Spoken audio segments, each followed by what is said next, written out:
2020 में लॉकडाउन लगा, पूरा इंडिया घर में बंद। 2023 में पेट्रोल 100 रुपए क्रॉस कर गया और 2024 में जॉब्स मिलना मुश्किल, स्टार्टअप्स फंडिंग नहीं मिल रही। ये सब रैंडम इवेंट्स हैं, आपको क्या लगता है? नहीं भाई, ये रैंडम इवेंट्स नहीं है। ये सब मैक्रो इकोनॉमिक्स का खेल है। यस, मैक्रो इकोनॉमिक्स का खेल है ये सब। एक ऐसी दुनिया जहां डिसीजंस प्राइम मिनिस्टर्स ऑफिस से लेकर तुम्हारी सैलरी तक सब कुछ अफेक्ट करती हैं। मैं हूँ शिखा पांडे और अगले 10 मिनट में तुम्हें दिखाऊंगी कि कैसे मैक्रो लेवल डिसीजंस तुम्हारी माइक्रो लेवल जिंदगी को कंट्रोल करते हैं। यस, माइक्रो इकोनॉमिक्स में तुम अपनी लाइफ कंट्रोल करते हो, जैसा हमने पिछले वीडियो में देखा, लेकिन मैक्रो इकोनॉमिक्स में पूरी इकोनॉमी तुम्हें कंट्रोल करती है। तो बकल अप, ये राइड थोड़ी बम्पी है लेकिन बहुत इंटरेस्टिंग भी। पहले समझते हैं मैक्रो क्या होता है। जैसा मैंने अपनी पिछली वीडियो में समझाया है, आप प्लीज जाके मेरी पिछली वीडियो देखिएगा तो आपको ये कॉन्सेप्ट ज्यादा अच्छे समझ में आएगा और कंपैरेटिवली भी आप अंडरस्टैंड कर पाओगे माइक्रो और मैक्रो का डिफरेंस क्या है। मेरी पिछली वीडियो माइक्रो इकोनॉमिक्स के ऊपर है, तो माइक्रो इकोनॉमिक्स एक बूंद है, मतलब कि आप एक बूंद को स्टडी कर रहे हो, वो माइक्रो इकोनॉमिक्स है। और मैक्रो इकोनॉमिक्स यानी कि पूरा समंदर, पूरा ओशन को आप स्टडी कर रहे हो। मैक्रो इकोनॉमिक्स में आता है, मैक्रो इकोनॉमिक्स फोकस करता है नेशनल इनकम और जीडीपी पे, इन्फ्लेशन यानी महंगाई पे, अनएम्प्लॉयमेंट बेरोजगारी पे यानी economic growth, government policies, international trades, इन सारी चीजों पे। अब इमेजिन करो तुम एक सॉफ्टवेयर इंजीनियर हो बैंगलोर में। अब माइक्रो लेवल पे अगर आप ये देखोगे तो तुम्हारी सैलरी समझ लीजिए 12 LPA होगी, तुम्हारा रेंट 20,000 पर मंथ होगा और तुम्हारे खर्चे, ये माइक्रो लेवल हो गया। अब इसी चीज को मैक्रो लेवल पे देखोगे तो इंडिया का आईटी सेक्टर कैसे परफॉर्म कर रहा है। फिर यूएस इकोनॉमी रिसेशन में है तो तुम्हारी कंपनी ले भी करेगी। अब रूपी डॉलर एक्सचेंज रेट तुम्हारी फॉरेन ट्रिप अफेक्ट करेगा। इन्फ्लेशन अगर 7% है तो तुम्हारा 20,000 रुपीज का जो परचेसिंग पावर है वो कितना घट गया। ये सब अगर आप देखते हो तो ये देखा तो इसका मतलब मैक्रो तुमसे बड़ा है, लेकिन तुम्हें डायरेक्टली इम्पैक्ट भी करता है। मैं अगर कहना चाहूं इसे एक लाइन में तो ये समझ लो कि तुम अपनी जॉब करते हो, मैक्रो इकोनॉमी डिसाइड करती है वो जॉब रहेगी कि नहीं। यस, अब आगे बढ़ते हैं। तो अब आता है मैक्रो इकोनॉमिक्स का superstar. Who is the superstar of macro economics? Obviously GDP. GDP मतलब gross domestic product. Gross domestic product, GDP को अगर मैं एक वर्ड कहूं तो आप ये भी याद रख सकते हो, ये कंट्री की रिपोर्ट कार्ड है। यस, सिंपल डेफिनेशन में अगर बोलूं तो एक साल में इंडिया ने कितना प्रोड्यूस किया, सब कुछ ऐड कर लो। चाहे टाटा का कार हो, किसान का वीट हो, या नेटफ्लिक्स इंडिया का सीरीज हो, सब जीडीपी में काउंट होता है। Let's take an real example और समझते हैं इसको।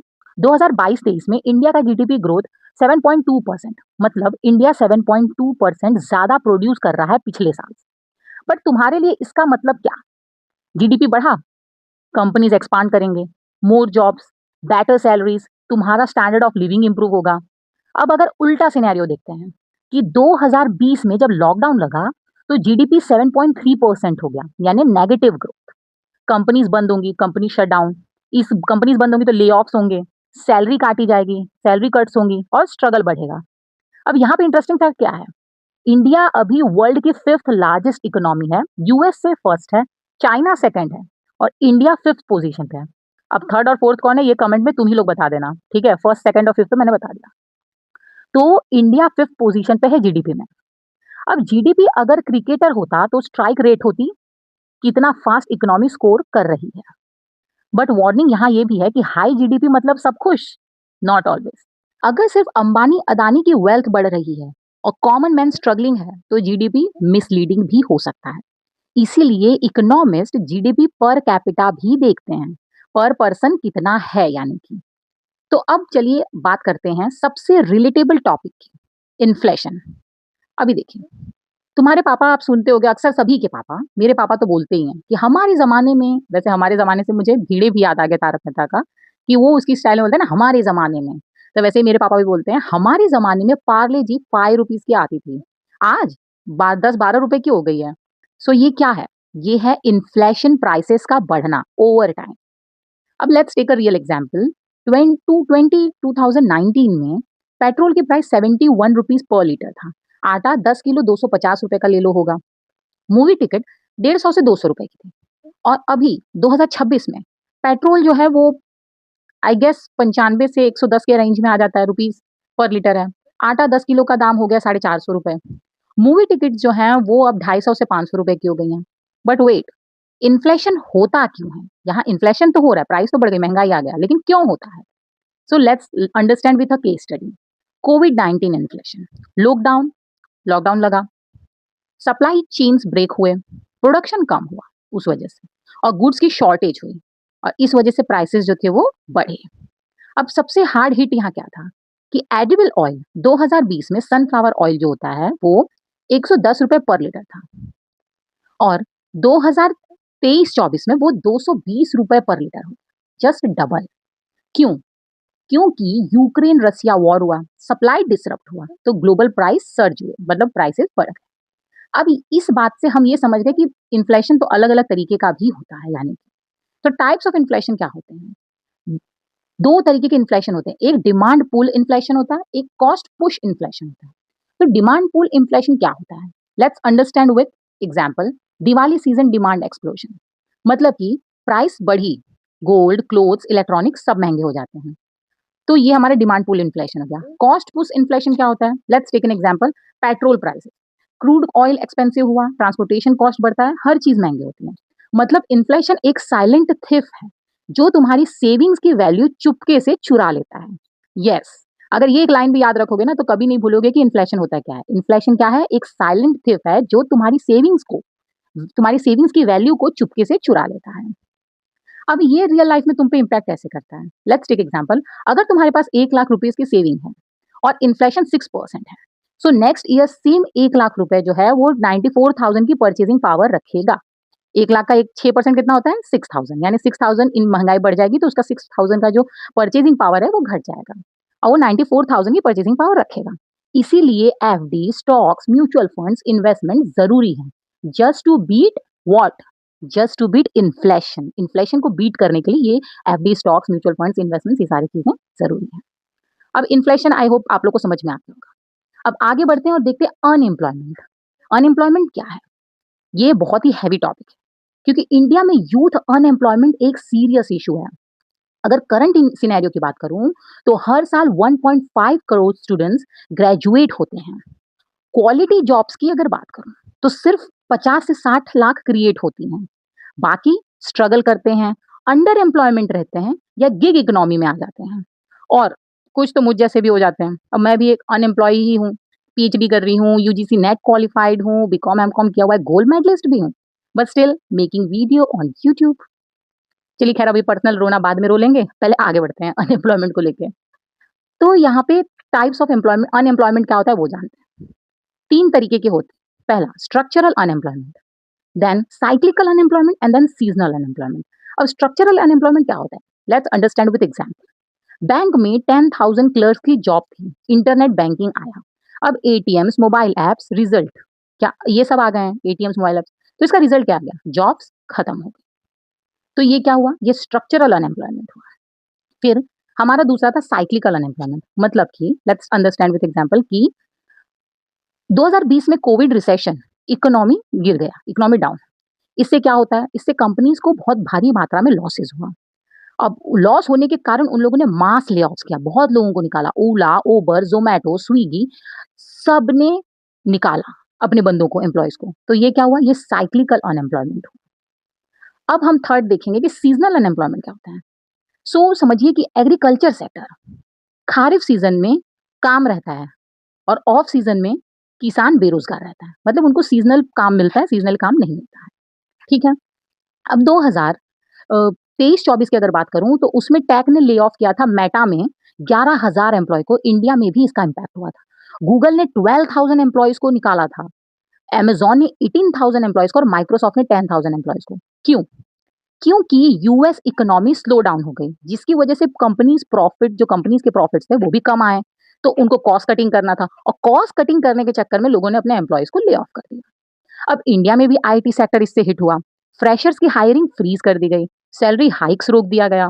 सो मैक्रो कनेक्शन यहाँ क्या हुआ? यूएस की प्रॉब्लम्स इंडिया को अफेक्ट करती है क्योंकि इंडियन आईटी कंपनीज का 60% ऑफ रेवेन्यू यूएस से है और US recession equals to India का आईटी सेक्टर ले होता ही है। सो ग्लोबलाइजेशन का मतलब अमेरिका में कोल्ड, इंडिया में न्यूमोनिया होना जरूरी ही है। जी हाँ। सिंपल सा यही मतलब निकलता है ग्लोबलाइजेशन का, कि अगर अमेरिका में कोल्ड है, ठंड है, तो इंडिया में लोगों को न्यूमोनिया होना ही है। तो चलिए अब आगे और बढ़ते हैं। अब इसमें गवर्नमेंट का रोल क्या था? अब गवर्नमेंट हाथ में हाथ धर के थोड़ी बैठेगी इतने लोगों को निकाल दोगे तो। वो स्किल इंडिया प्रोग्राम लेकर आई, वो स्टार्टअप इंडिया प्रोग्राम लेकर आई, उसने पीएलआई स्कीम्स लेकर आई। पीएलआई क्या है? Production linked incentives. यस, सब अनएम्प्लॉयमेंट कम करने के एफर्ट्स थे। अब प्रोडक्शन लिंक्ड इंसेंटिव सेपरेटली क्या होता है अगर जानना है तो मैं इस पे नेक्स्ट वीडियो या शॉर्ट्स बना दूंगी, कमेंट में पूछ लेना मुझे, उसमें भी बता दूंगी। ठीक है, या आपको पता हो तो आप कमेंट कर लीजिएगा, बाकी जो मेरे व्यूअर्स हैं उनको पता चल जाएगा। ठीक है, सो अभी मैंने ये क्लियर कर दिया कि अनएम्प्लॉयमेंट क्या है। अब आगे बढ़ते हैं, आगे देखते हैं कि पावर मूव क्या है। तो पावर मूव जो गवर्नमेंट ऑफ इंडिया का है, मतलब जो गवर्नमेंट का खेल है इंडिया में, जो गवर्नमेंट ने खेला है वो है फिस्कल पॉलिसी। मतलब गवर्नमेंट अपनी स्पेंडिंग और टैक्सेशन से इकोनॉमी को कंट्रोल करता है। Let's take real example. Union budget जो अभी हमारा आया है फ्रेश एकदम 2026 का, इकोनॉमी स्लो है तो ग्रोथ चाहिए। गवर्नमेंट क्या करती है? टैक्स कम करो कि लोग के पास ज्यादा पैसा रहे, इंफ्रास्ट्रक्चर स्पेंडिंग बढ़ाओ, रोड्स, मेट्रो, एयरपोर्ट्स, सब्सिडी दो, फार्मर को सपोर्ट करने के लिए फूड सब्सिडीज दो। तो इसका क्या फायदा होगा? इससे ये फायदा होगा कि लोग ज्यादा खर्चेंगे, ज्यादा खर्च करेंगे तो डिमांड बढ़ेगी, और डिमांड बढ़ेगी तो कंपनीज जो है वो प्रोडक्शंस भी बढ़ाएंगे, और प्रोडक्शन जब बढ़ेगी तो जॉब्स अल्टीमेटली क्रिएट तो होगी ही, और इकोनॉमी जो है वो बूम करेगा। अगर मैं एग्जाम्पल एक लेना चाहूँ गवर्नमेंट का, तो 2020 में आत्मनिर्भर भारत वाला जो चला था मुहिम, उस पैकेज में गवर्नमेंट ने 20 लाख करोड़ का पैकेज अनाउंस किया। एमएसएमईज को loans, free ration, direct cash transfers, जो पीएम किसान जो भी उनका योजना चल रहा है उसके तहत। तो इसका इम्पैक्ट क्या हुआ इतनी चीजों का? इकोनॉमी को कोविड रिसेशन से रिकवर करने में हेल्प हुआ। Let's take another scenario. Inflation control करना है, गवर्नमेंट क्या करती है? स्पेंडिंग रिड्यूस करो? नहीं। टैक्सेस बढ़ाओ कि लोग के पास कम पैसा रहे? नहीं। तो रिजल्ट क्या आएगा? डिमांड कम होगी, प्राइसेस स्टेबलाइज हो जाएगी और इन्फ्लेशन कंट्रोल हो जाएगा। लेकिन अगर मैं बोलूं कि पेट्रोल डीजल टैक्सेस की बात करूं कि पेट्रोल का एक्चुअल प्राइस क्या है, 40 टू 45 रुपीज पर लीटर। अब टैक्स सेंट्रल प्लस स्टेट जो 50 टू 55 रुपीज होता है, सो फाइनल प्राइस क्या हो जाएगा? 95 टू 100 रुपीज पर लीटर। अब क्यों इतने टैक्सेस है? गवर्नमेंट को रेवेन्यू चाहिए इंफ्रास्ट्रक्चर, डिफेंस, वेलफेयर स्कीम्स के लिए। सो बजट प्रेजेंटेशन में आम आदमी को सिर्फ यही इंटरेस्ट है कि टैक्स बढ़ेगा या घटेगा। समझ गए आप? अब हम आगे बढ़ते हैं हमारे नेक्स्ट टॉपिक मॉनेटरी पॉलिसी पे। सो यहाँ पे हम बात कर रहे हैं रिजर्व बैंक ऑफ इंडिया की, क्योंकि जो मॉनेटरी पॉलिसी की बात आती है तो ये आरबीआई की पावर है, इंडिया का सेंट्रल बैंक। ठीक है, अब आरबीआई में का मेन वेपन है इंटरेस्ट रेट, मतलब रेपो रेट। अगर सिंपली एक्सप्लेन करूं तो रेपो रेट मतलब होता है जो रेट पे आरबीआई बैंक्स को लोन देता है। जिस रेट पे आरबीआई बैंक्स को लोन देता है उसे हम कहते हैं रेपो रेट। यस। अब पहले सिनेरियो में देखते हैं कि इकोनॉमी को बूस्ट चाहिए।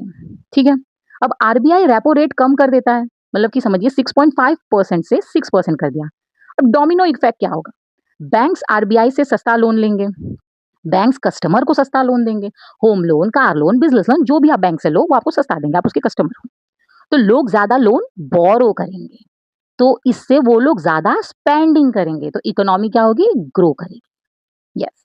Let's take another example. जैसे हमने स्टार्टिंग से ही हमने कोविड 19 का एग्जांपल लिया, क्योंकि वो बहुत ही बेस्ट एग्जांपल है ये सारे टर्म्स को समझाने के लिए, इसलिए मैं कोविड 19 बार बार मेंशन कर रही हूँ, क्योंकि लोगों ने घर बैठ के वो सारे क्राइसिस को पूरी कंट्री ने एक साथ एक चीज को महसूस किया है, किसी के लिए भी अलग नहीं था। क्वारंटीन सबके लिए क्वारंटीन था, सबके लिए सेम था। दैट्स वाई मैं कोविड 19 का एग्जाम्पल ले रही हूँ कि जो भी ये वीडियो देख रहा है वो हर कोई इस सिचुएशन से, इस एग्जाम्पल से रिलेट कर सके। वरना आप बोलोगे कि मैम हम आ तो दोस्तों 2026 में गए, आप बातें पुरानी कर रहे हो। पुरानी बातें इसलिए कर रही हूँ कि हर कोई उससे रिलेट कर सके, और हर उस किसी ने उस सिचुएशन को महसूस किया है, उस सिचुएशन के साथ सर्वाइवल उसमें सबने किया है, तो सब समझ पाए। ठीक है, so let's get back to our study. Covid 19 time जो है वो आरबीआई ने रेपो रेट 5.15% से 4 तक गिरा दिया, 4% तक। तो होम लोन ईएमआईज कम हो गई, प्रॉपर्टी सेक्टर को बूस्ट मिला। ठीक है, लेट्स टेक अनदर एग्जांपल कि इन्फ्लेशन कंट्रोल करना है तो आरबीआई रेपो रेट बढ़ाता है, 6 से उसने 6.5% कर दिया। तो इसका डोमिनो इफेक्ट क्या हुआ? बैंक लोन्स महंगे कर देंगे, लोग कम बोरो करेंगे, स्पेंडिंग स्लो कर देंगे, डिमांड कम हो जाएगी, तो इन्फ्लेशन कंट्रोल हो जाएगी। अब अगर मैं करंट सिचुएशन की बात करूं, फैब 2026 की, तो आरबीआई ने रेपो रेट अराउंड 5% क्यों किया है कि इन्फ्लेशन प्रेशर और ग्लोबल अनसर्टेनिटी ज्यादा है। तो इसका इम्पैक्ट आप पर क्या होगा? अगर आप होम लोन लेते हो तो लो रेपो रेट, ईएमआई कम, अफोर्ड कर सकते हो। और अगर हाई रेपो रेट होगा तो ईएमआई ज्यादा होगी तो बजट आपका टाइट हो जाएगा। सेम अगर आप एफडी करते हो तो हाई रेपो रेट होगा तो बेटर एफडी रिटर्न्स मिलेंगे 8 to 9%। लेकिन अगर लो रेपो रेट होगा तो एफडी रिटर्न्स भी कम हो जाएगा 5 to 6%। ठीक है। सो आरबीआई गवर्नर की एक मीटिंग तुम्हारा ईएमआई और एफडी इंटरेस्ट दोनों चेंज कर सकती है। Now let's come to our last but not least, international trade. So ये हमारा करंट हॉट टॉपिक चल रहा है, ट्रेड डेफिसिट। इंडिया इंपोर्ट ज्यादा करती है, एक्सपोर्ट्स कम। Why it matters to you? For example, rupee versus dollar. 2020 $1 equals to 74 rupees, 2024 $1 equals to 83 rupees. Rupee weak हुआ, इसका इम्पैक्ट क्या होगा? फॉरेन ट्रिप महंगे हो जाएंगे, आईफोन, प्ले स्टेशन एक्सपेंसिव हो जाएगा, पेट्रोल महंगा हो जाएगा, यानी इंपोर्टेड है क्रूड ऑयल, इंपोर्टेड है क्रूड ऑयल। अब आईटी एक्सपोर्ट्स बेनिफिट क्या होगा इससे?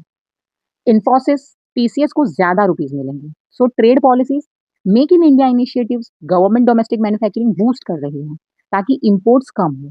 आईफोन प्रोडक्शंस इंडिया में स्टार्ट, ये ट्रेड डेफिसिट का कम करने का एक स्टेप है। ठीक है। सो आई होप कि आपको ये पॉइंट भी क्लियर हो गया होगा इंटरनेशनल ट्रेड। बाकी इंटरनेशनल ट्रेड पे मैंने एक शॉर्ट बनाया था ईयू के ऊपर भी, और फिर मैंने अमेरिकन टैरिफ वॉर के ऊपर भी बनाया था वीडियो, अमेरिका का जो ट्रम्प का टैरिफ वॉर है। तो ये दोनों शॉर्ट देख लेना तो आप लोग को इंटरनेशनल ट्रेड और भी अच्छे से क्लियर हो जाएगा। ओके। तो ये थी मैक्रो इकोनॉमिक्स की पूरी पिक्चर। अब आइए क्विक रिकैप करते हैं। जीडीपी यानी कि कंट्री का रिपोर्ट कार्ड, इन्फ्लेशन यानी महंगाई की रियलिटी, अनएम्प्लॉयमेंट यानी जॉब मार्केट का हाल, फिजिकल पॉलिसी यानी गवर्नमेंट का बजट गेम, मॉनेटरी पॉलिसी यानी आरबीआई का इंटरेस्ट रेट कंट्रोल, और ट्रेड यानी कि ग्लोबल कनेक्शन। सो मैक्रो में तुम एक प्लेयर नहीं हो, तुम ऑडियंस हो। बट समझना जरूरी है क्योंकि ये गेम तुम्हारी लाइफ डायरेक्टली अफेक्ट करती है। यस। सो अगली बार न्यूज में जीडीपी ग्रोथ या आरबीआई मीटिंग सुनो तो समझ आएगा कि दिस अफेक्ट्स माय लाइफ। अब लाइक करो अगर ये मैक्रो जर्नी मस्त लगी, सब्सक्राइब करो इकोनॉमिक्स के और वीडियोस के लिए, एंड कमेंट में बताओ तुम्हें मैक्रो इकोनॉमिक्स का कौन सा पार्ट सबसे इंटरेस्टिंग लगा। Now Shikha Pandey signing off.